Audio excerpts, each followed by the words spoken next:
Good morning बच्चों। आज हम आपको क्लास 10th का 11 चैप्टर नदी की धार से पढ़ाने जा रहे हैं। इसके कवि श्री दुष्यंत कुमार जी हैं। दुष्यंत कुमार कौन है बच्चों? दुष्यंत कुमार एक गजलकार हैं। दुष्यंत कुमार एक प्रसिद्ध गजलकार हैं। इनको इस गजलकार की वजह से ही लोकप्रियता मिली। दुष्यंत कुमार का जन्म सन 1933 ईस्वी में राजपुर नवादा जिला बिजनौर उत्तर प्रदेश में हुआ।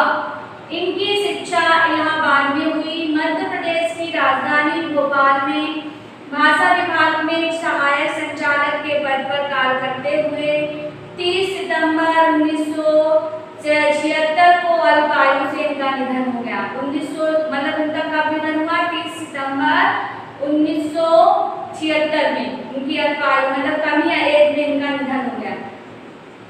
दुष्यंत कुमार को का सृजन बहुआयामी है, परंतु गजल लेखक के क्षेत्र में देशव्यापी ख्याति अर्जित की। साय में धूप इनका सुप्रसिद्ध गजल संग्रह है। इसके अतिरिक्त एक कंठ विस्फाई शूल का स्वागत, जलते हुए वन का वसंत, छोटे छोटे सवाल तथा आंगन में एक वृक्ष चर्चित उपन्यास है।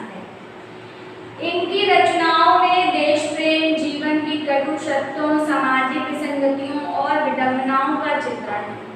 सरल सुबोध और सटीक शब्द चयन उनकी रचनाओं को सशक्त तथा प्रभावशाली बनाता है। हिंदी गजल के क्षेत्र में दुष्यंत कुमार सदैव स्मरणीय रहेंगे। समझ में आ गया बच्चों? ये इनका जीवन परिचय था। अब हम केंद्रीय भाव पढ़ते हैं। दुष्यंत कुमार को गजलों के आधार पर ही लोकप्रियता प्राप्त हुई। उनकी गजलों में अपने समय के अंदर द्वंद संपूर्ण तेजस्विता को स्पष्ट होते हैं। वे अपनी गजलों की क्रांति की प्रखर स्वर को मुखरित करते हैं। साय की धूप में उद्वस प्रस्तुत गजल में ही उनका यही स्वर स्पष्ट है। मतलब दुष्यंत कुमार जो है वो क्या है, इस गजल के द्वारा अपनी अंतर मन की, अपने आंतरिक मन की बातों को व्यक्त करते हैं, बताते हैं। अच्छा या बुरा, अपने मन में जो उनके अंतर मन में द्वंद चल रहा है, उनके मन में मतलब किस चीज की लेकर किस चीज को बात के लेकर विषमताएं चल रही है, विडंबनाएं चल रही हैं, वो सारी चीजें वो हमें बताना चाहते हैं। वो क्या बताना चाहते हैं कि गजलों के द्वारा वो गजलों में ऐसा लिखते हैं जो उनके अंतर मन में चलता रहता है। वो गजलों के द्वारा अपने शब्दों को बखान करते हैं, प्रस्तुत करते हैं, हमें बताने की कोशिश करते हैं। ओके बच्चों, अब देखिए साय में धूप के उद्गत गजल में इसका यही स्वर स्पष्ट हुआ है। ठीक है, आपने समाज और समय को जलकर कोई विडंबनापूर्ण परिस्थितियों की चर्चा में पस्त हिम्मती ही नहीं करते। वे मानते हैं कि अभी हमारे भीतर शक्ति है, और वो ये नहीं सोचते कि अब हम हताश हो गए हैं, ये हमसे नहीं होगा या हम ऐसा नहीं कर पाएंगे। ऐसा वो बिल्कुल नहीं सोचते बच्चों।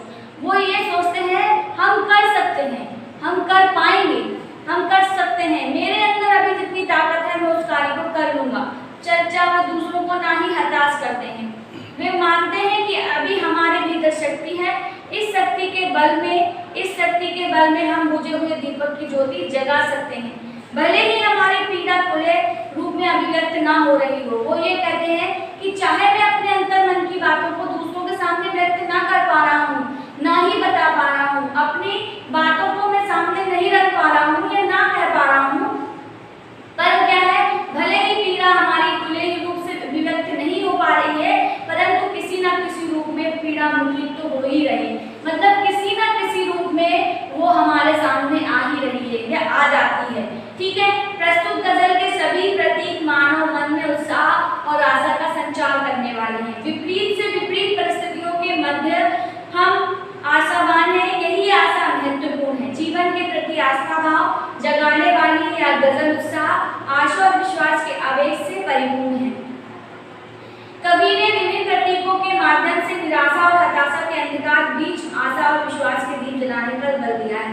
मतलब ये कहते हैं कि मतलब उन्होंने गजल के द्वारा ये बताने की कोशिश की है कि हमें मानव को अपने मन में हमेशा उत्साह बनाए रखना चाहिए, कुछ करने की लगन पैदा करनी चाहिए, कुछ कर दिखाने की इच्छाएं रखनी चाहिए, आशा का संचार हमेशा बनाए रखना चाहिए।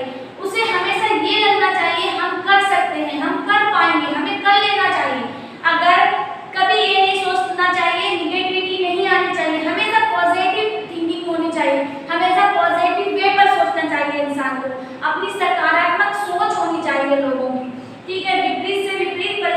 मध्य हमें आसामान। कैसी भी आपकी परिस्थितियां हो, कितनी भी बिगड़ी हुई परिस्थितियां हो, कितना भी आप चाहे उस परिस्थितियों में सोच भी ना पा रहे हो, लेकिन फिर भी आपको सोचना है, आपको करना है, क्योंकि ये हमारे इम्तिहान की घड़ी है।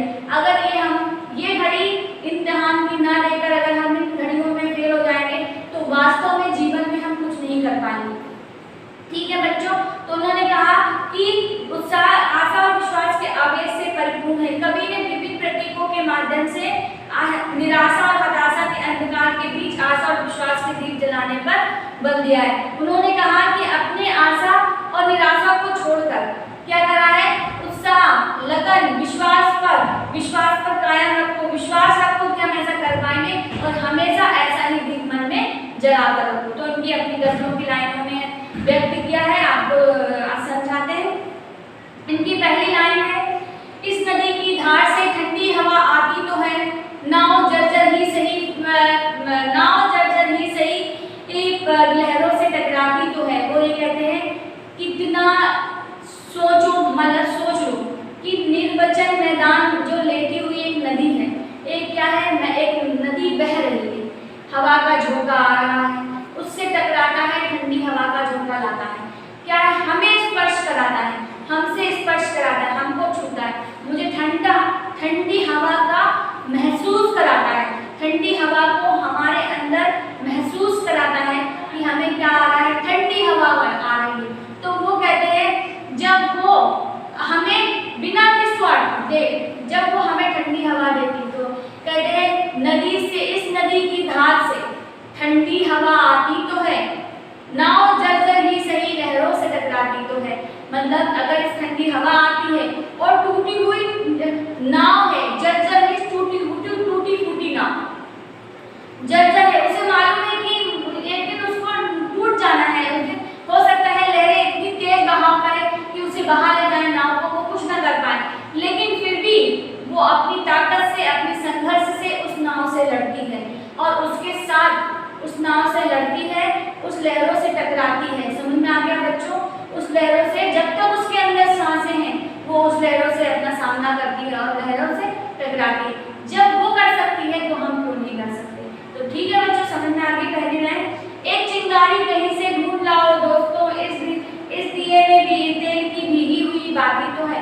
कहते हैं कि अंधकार छाया हुआ है, हमें क्या लगता है, हमें क्या अनुभव होता है, हमें क्या प्रतीत होता है कि चारों तरफ अंधकार है, रोशनी की कोई किरण नजर नहीं आ रही, रोशनी कहीं से कोई एक रोशनी भी कहीं से कहीं नहीं दिख रही। लेकिन वो बताना चाहता है, कवि ये कहना चाहता है कि एक कहीं से एक चिंगारी तो लेकर आओ, एक माचिस की एक तीली तो जलाकर बताओ, एक माचिस की तीली लेकर आओ और उसको जलाओ, देखो कैसे रोशनी हो जाती है, तुम्हारे अंदर मन से कैसे अंधेरा दूर हो जाता है, कैसे तुम्हारे अंदर मन से अंधेरा चला जाता है हमेशा के लिए। ठीक है, एक खंडर सी हृदय सी, एक जंगली फूल सी, कहते हैं जो हमारा हृदय है, भले ही खंडर हो गया हो, भले ही पत्थर हो गया हो, है जंगली फूल कहते हैं ना, चाहे जहाँ खिल जाता है, लेकिन उसमें क्या होता है, कुछ सुगंधहीन होता है, उसमें स्मेल नहीं होती, क्या होता है, सुगंधहीन होता है, उसमें खुशबू नहीं होती, और क्या होता है, वो बेकार होता है, निरर्थक होता है, व्यर्थ होता है, बेकार। ठीक है, तो उन्होंने कहा आदमी की पीर गूंगी ही सही गाती तो है, लेकिन इतना सब होने के बाद भी उसके अंदर जो दर्द है, उसके अंदर जो तकलीफ है, वो भले ही अपने शब्दों में ना बयान करने पा रही हो, लेकिन वो किसी न किसी रूप में निकलेगी, वो किसी न किसी रूप में निकलने ही वाली है। समझ में आ गया? एक चादर सांझ ने सारे नगर में डाल दी और ये अंधेरे की सड़क उस भोर तक जाती तो है। कहते हैं ईश्वर ने एक दिन बनाया, सुबह बनाया, रात बनाई, शाम बनाया, सब बनाया, ऋतुएं बनाई, अनुभव बनाए, सब बनाया। कहते हैं जब शाम बनाई तो हमें क्या लगता है, शाम हो गई, अब क्या होगा, सुबह होगा। हमें पता है पूरे संसार में पूरी एक सांझ की चादर डली हुई है, अब शाम हो गई तो हमें क्या एहसास होता है, रात होगी, अब रात होगी तो रात के बाद क्या आएगा, दिन आएगा। तो हमें क्या है, हमें पता है, हमें इस चीज का एहसास है, हमें यह चीज मालूम है कि है। तो उन्होंने कहा कि अगर सांझ की एक चादर सारे नगर में डाल दी तो क्या होता है, इस सांझ की, इस अंधेरे की सड़क, ये जो अंधेरा हो गया, क्या हो गया, अंधेरा हो गया, रात हो गई, तो ये रात कि जो रात अब किस में बदलेगा, उजाला में, दिन पे बदलेगा। ये जो अंधेरे की रात है, जो रात रूपी जो गली गई है, रास्ता गया है, तो ये कहाँ पर जाकर खत्म होगा, कब रोशनी वाले, जब सूरज निकलेगा तो ये खत्म होगा। तो इन्होंने कहा यह सड़क, यह अंधेरे की सड़क उस मोड़ तक जाती तो है। तो मुझे मालूम है ये रात की जो सड़क है, जो रात जो बीत रही है ये सड़क है, और जब सुबह होगा तो एक नई रोशनी आएगी, नई सड़क आएगी। तो जो रात खत्म होगा नई सड़क आ जाएगी, रोशनी वाली सड़क आ जाएगी। तो रात की बीती, तो कहते हैं या अंधेरे की सड़क उस भोर तक जाती तो है। ठीक है, निर्वचन मैदान में लेटी हुई जो नदी, कहते हैं जो निर्वचन लेटी हुई मैदान में एक शब्द भी मुंह से नहीं बोलती, लगातार लेटी रही है, निस्वार्थ परमार्थ के लिए, निस्वार्थ, किसी से कुछ नहीं चाहती, बह रही है दूसरों के लिए, दूसरों को पानी पिलाने के लिए, दूसरों को ठंडी हवा दिलाने के लिए, निर्वचन मैदान में बिना स्वर, बिना शोर किए, बिना एक शब्द कहे निर्वचन मैदान में लेटी हुई एक नदी पत्थरों की ओट से बतियाती तो है। कहते हैं जब उसकी लहरें पत्थरों से जाकर टकराती हैं और फिर वापस आ जाती हैं, पहले जाती हैं बड़े मछली में जाती हैं और फिर लहरों से पत्थरों से टकरा जाती हैं और फिर वापस आ जाती हैं। तो कहते हैं उस पत्थरों से टकरा कर कहते हैं कि पत्थरों की ओट से जाकर टकराती तो है। तो कहते हैं ओट से जाकर टकरा के बतियाती तो है। तो वो किसी से नहीं बतियाती, तो किससे बतियाती है, वो पत्थरों से बतियाती है। ठीक है, अगर हम किसी से नहीं कह पाते या हम मौन हैं या हम अपना मौन साधे हुए हैं, तो हमें एक ऐसा साथी चाहिए होगा जिससे हम अपने दिल की बात कह सकें। दुख नहीं कोई भी हमकी अब उपलब्धियों पे नाम पर, मुझे कोई दुख नहीं है कि मुझे कोई उपलब्धियां मिले या ना मिले, मुझे कुछ मिले या ना मिले, मुझे कोई दुख नहीं है, मुझे किसी चीज की आशा नहीं है, किसी चीज की कोई तमन्ना नहीं है। वो कहते हैं और कुछ हो या ना हो आकाश से छाती तो है, और कुछ हो या ना हो, मतलब कुछ मिले या ना मिले, लेकिन जो मेरी भावनाएं हैं, जो मेरी भावनाएं इस कवियों के द्वारा है, इस नाइनों पंक्तियों के द्वारा है, वो आकाश से छाती तो है। मतलब आकाश में किसी को प्रभावित तो कर देती है, आकाश में जाकर छाती तो है, अच्छी तो लगती है। ठीक है बच्चों, ये आपका चैप्टर कंप्लीट हो गया। Thank you.